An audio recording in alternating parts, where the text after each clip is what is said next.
Hello friends. आज हम ये डिस्कस करेंगे कि मार्केट साइकिल चलती कैसे है। पास्ट में 20 साल पहले मार्केट में क्या हुआ, आगे फ्यूचर में 20 साल पहले बाद में क्या होगा मार्केट में। एक फार्मर हुआ करता था अमेरिका में, उसने ये प्रिडिक्शन किया था कम्युनिटी के ऊपर बैनर, उसके बेस पे प्रेजेंटेशन मैंने बनाया है। और हम डिस्कस करेंगे किस तरीके से आगे 20 साल मार्केट चलेगी। हिस्ट्री से हमें कुछ सीखने मिलता है, तो वो सेम चीज रिपीट होती है। History always repeat, we know, इसलिए हम इसकी बात कर रहे हैं।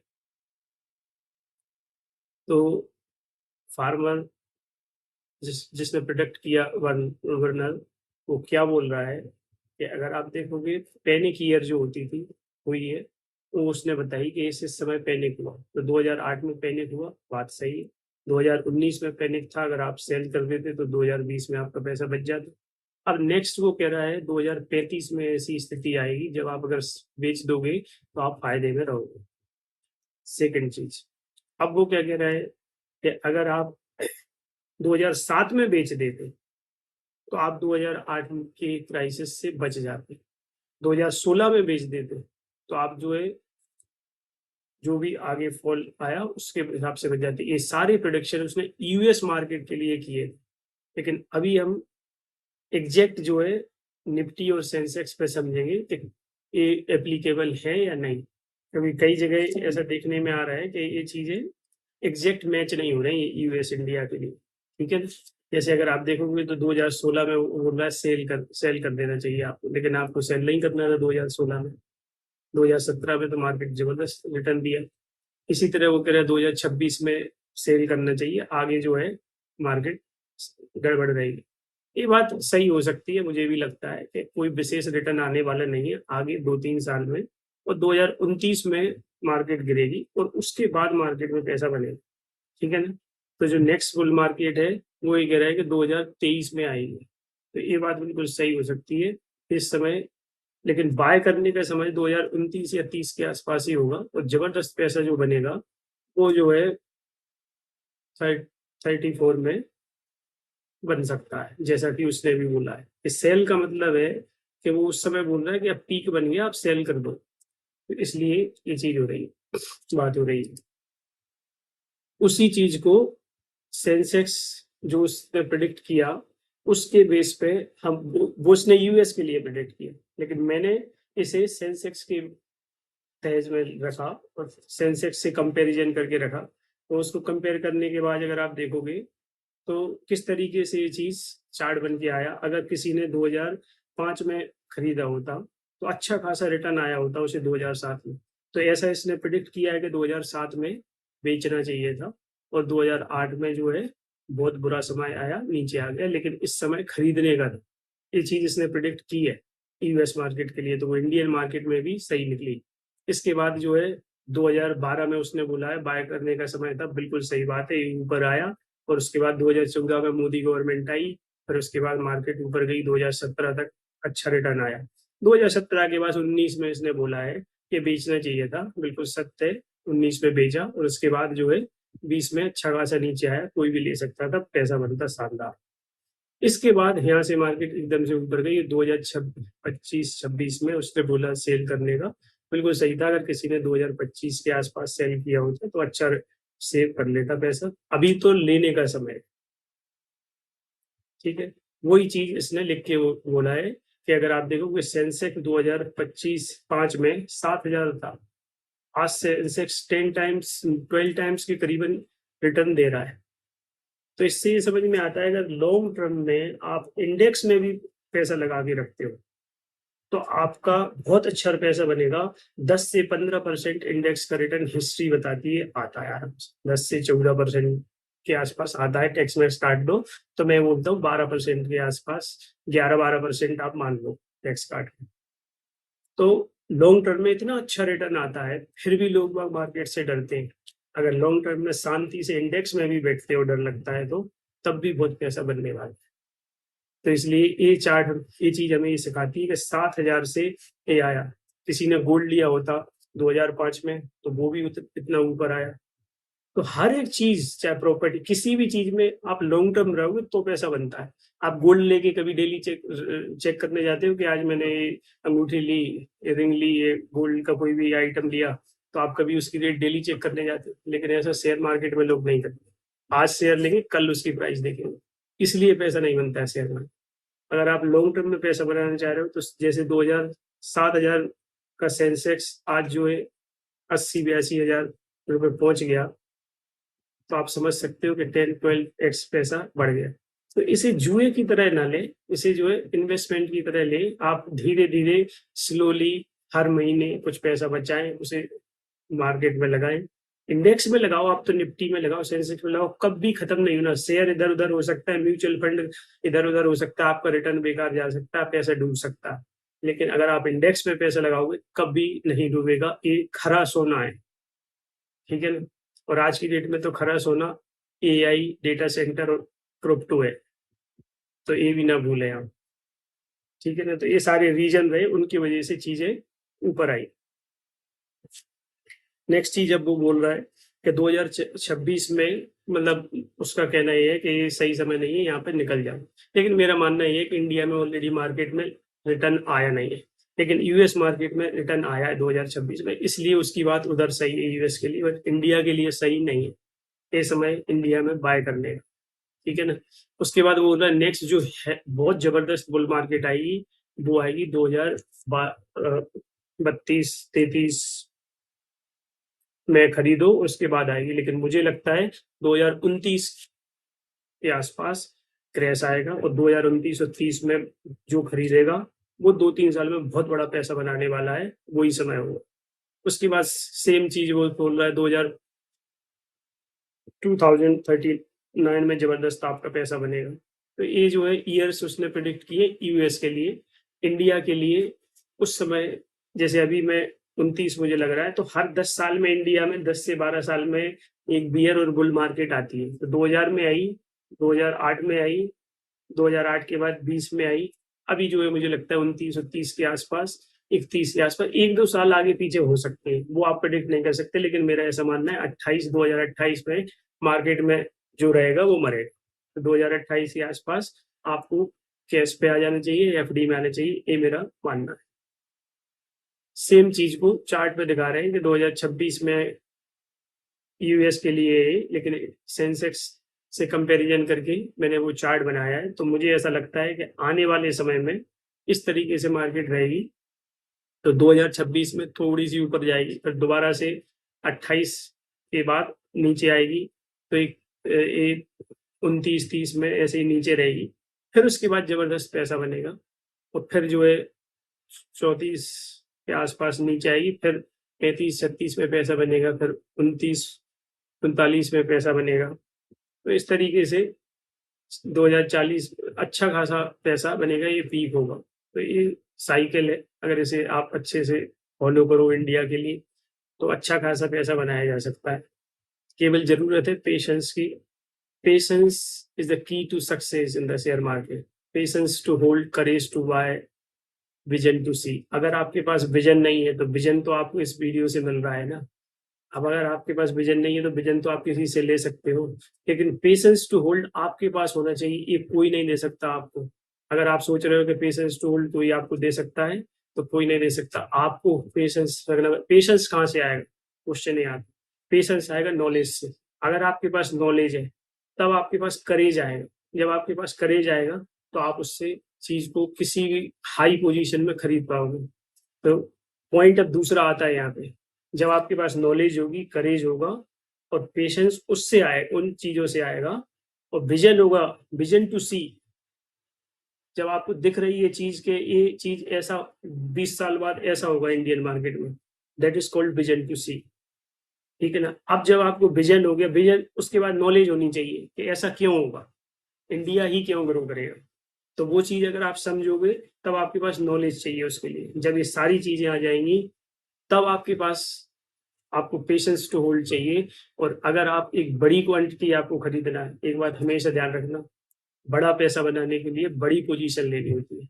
अगर आपने कोई शेयर अच्छा लगा और आपने उसमें 1% लगाया, तो आपका मतलब उसमें आपके पास नॉलेज नहीं है, आपके पास विजन टू सी नहीं है और इसलिए आप उसे आगे नहीं बढ़ा पा रहे। तो इस बात का ध्यान रखना, अगर आपके पास विजन टू सी है, नॉलेज है, तभी आप उसमें बड़ी पोजीशन ले पाओगे। अगर किसी स्टॉक में इसी पोजीशन बड़ी होगी, तभी पैसा बड़ा बनेगा। अगर आपके पास है 1 करोड़ रुपए, आपने लगाया केवल 1 लाख रुपए मार्केट में, तो आपका पैसा बड़ा नहीं बनेगा। आप वही जो स्थिति है वही स्थिति रहेगी, ठीक है ना। अगर आप 1 करोड़ है तो आप 1 करोड़ मार्केट में लगा के शांति से 20 साल बैठोगे ना, तब आपको मजा आएगा। जब आपको दिखेगा कि यार ये तो 20 करोड़ हो गए, 10 करोड़ हो गए, तब आपको मजा आएगा। तो इस बात का ध्यान रखो। तो हमेशा पोजीशन बड़ी लेनी है तभी, लेकिन पोजीशन बड़ी लेने का मतलब नहीं जुआ खेलना।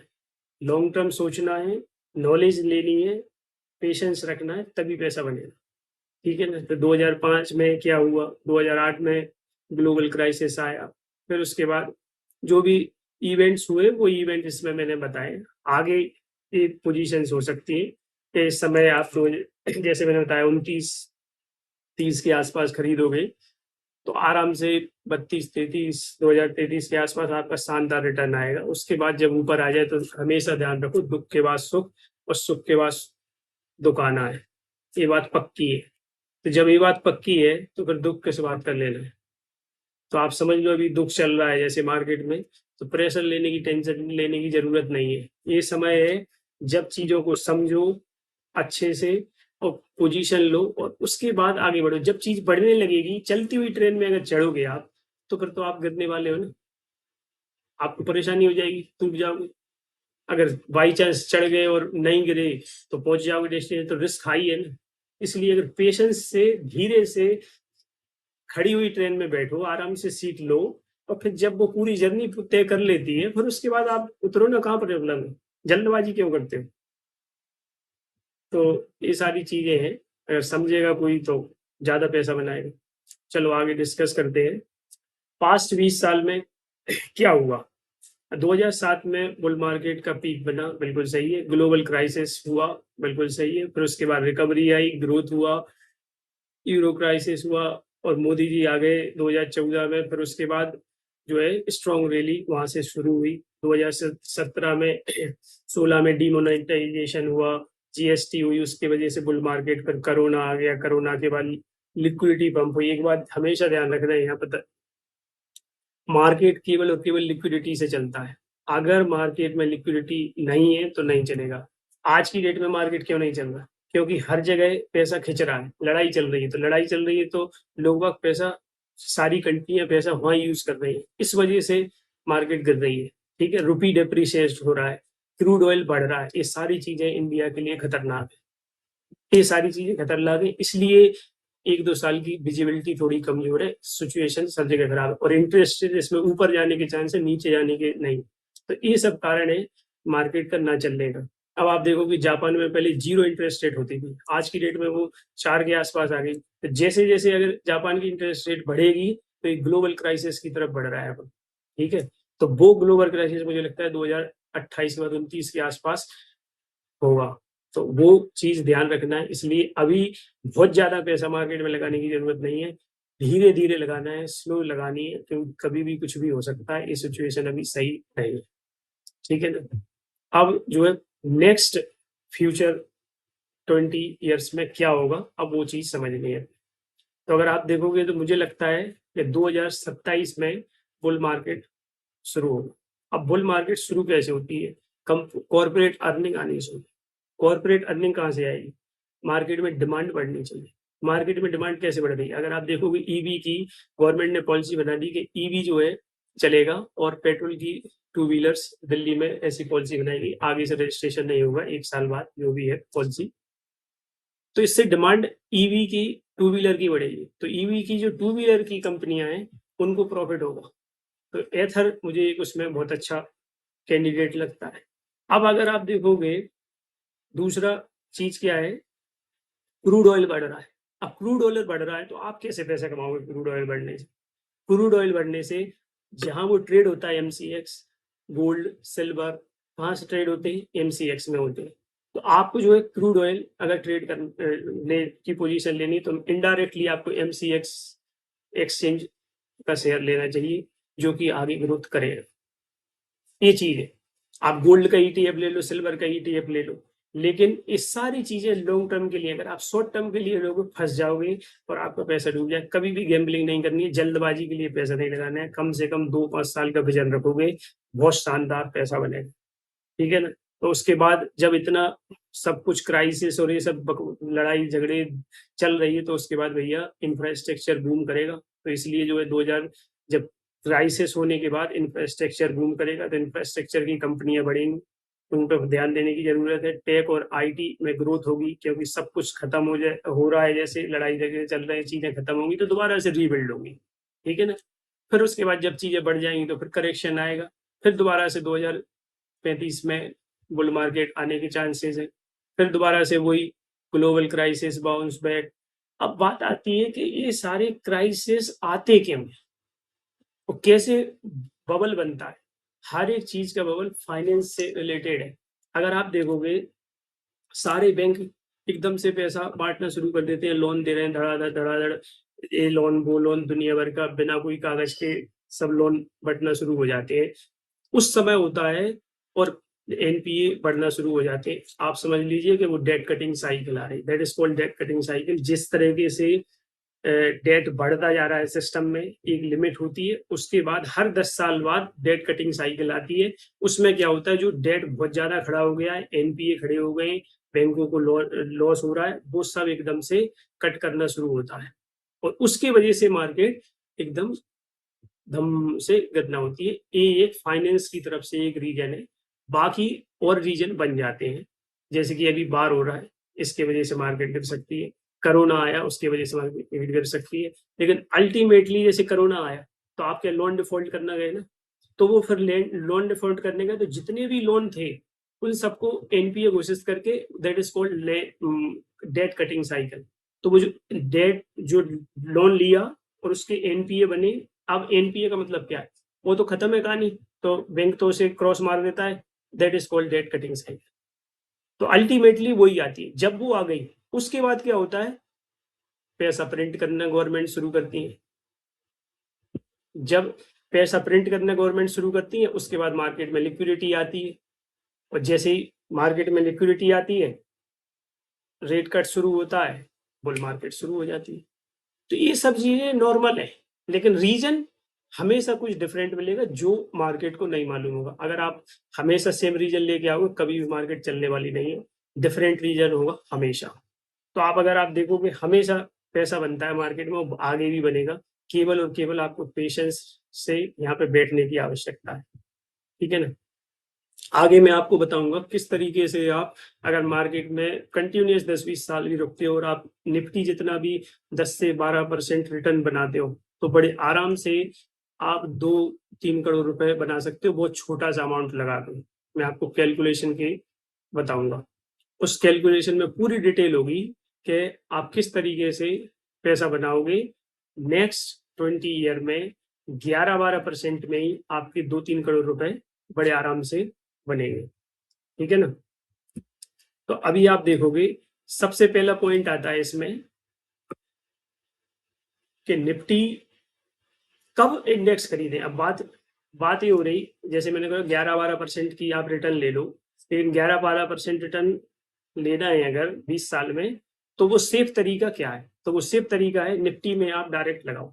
अगर आप निफ्टी में डायरेक्ट लगा रहे हो, तो आपको सबसे पहले देखना चाहिए खरीदना कब है। तो जैसे कि मैंने आपको डेट और टाइम बता दी है कि वो समय है जब खरीदना चाहिए आपको। और निफ्टी का पी रेशो आपको हमेशा चेक करना चाहिए। अगर 20 से नीचे है तभी आपको पैसा लगाना चाहिए, और 20 से ऊपर है तो चुपचाप बैठ जाना चाहिए। सेल में जल्दबाजी नहीं करनी चाहिए, क्योंकि ये 21-22 इट्स ओके, किसी कंपनी की निफ्टी की अर्निंग नहीं आई, या कोई वजह से कोई भी रुपी घट गया बढ़ गया, किस वजह से नहीं आई, ये सब चीजें फ्लक्चुएट होती रहती है, इस वजह से ये पी रेशो ऊपर नीचे हो जाता है। ठीक है ना? तो 20 से नीचे जैसे ही हो, आपको लगाना है पैसा। अभी 20 से नीचे आया था, इसलिए मार्केट एकदम से ऊपर आ गई, बस एक ही रीजन है। ठीक है? अभी मैं देख रहा हूँ, अगर मैं ये देखता हूँ 20 साल में कितना रिटर्न आया, तो अगर आप 20 साल में देखोगे 3,000 के आसपास, 20 साल पहले 3,000 के आसपास था निफ्टी। आज की डेट में जो है रिटर्न, अगर मैं कैलकुलेट करूं, तो 3,000 रुपए का था निफ्टी कोई पैसा नहीं लगाया मैंने मंथली, और इन्वेस्टमेंट मैंने किया 20 साल के लिए, 11 साल तक, तो एनुअल रिटर्न अगर मैं कैलकुलेट करूं तो ये आ गया अपना। क्लियर है? इससे समझ में आ गया अपने क्लियर आसानी से कि आपको केवल और केवल 11% रिटर्न भी अगर मिल रहा है तो आप बहुत बड़ा पैसा बनाने जा रहे हैं। अब एक्चुअल अपन समझेंगे कि अगर मुझे बनाना है 3-4 करोड़ रुपए तो क्या करना पड़ेगा, ठीक है ना?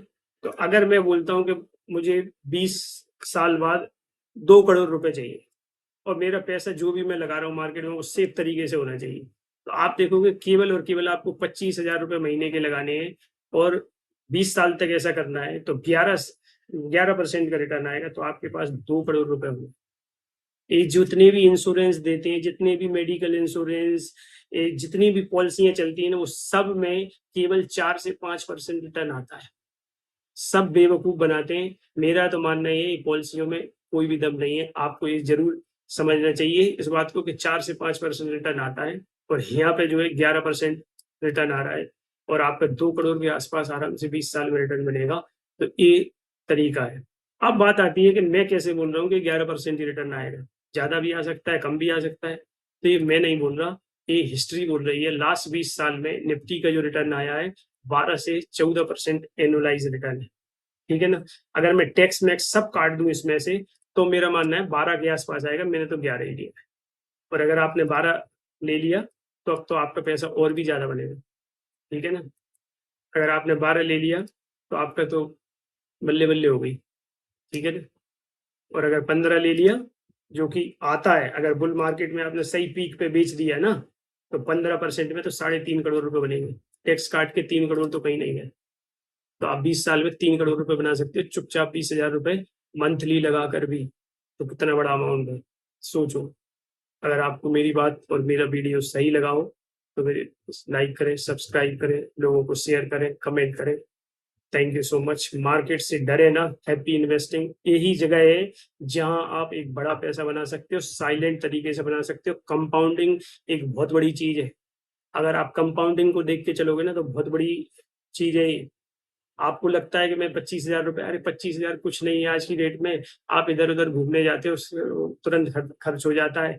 आजकल हर संडे को तो पार्टी कर रहे हैं, 5-5, 6-6 हजार रुपए तो अगर उसमें हो जाते हैं, तो महीने के 20-25 हजार रुपए तो वैसे ही खर्च हो जाते हैं। तो 20-25 हजार रुपए जब वैसे ही खर्च कर रहे हो पार्टियों में, वो ना करके उसे थोड़ा कट कर लो, कम कर लो, आधा कर लो, घूमना थोड़ा कम कर लो, और फिर उसके बाद बुढ़ापा ऐसे से काटो, कहाँ परेशानी है? चलो, थैंक यू गाइस, मिलते हैं नेक्स्ट वीडियो में। Thank you. लाइक करें, सब्सक्राइब करें।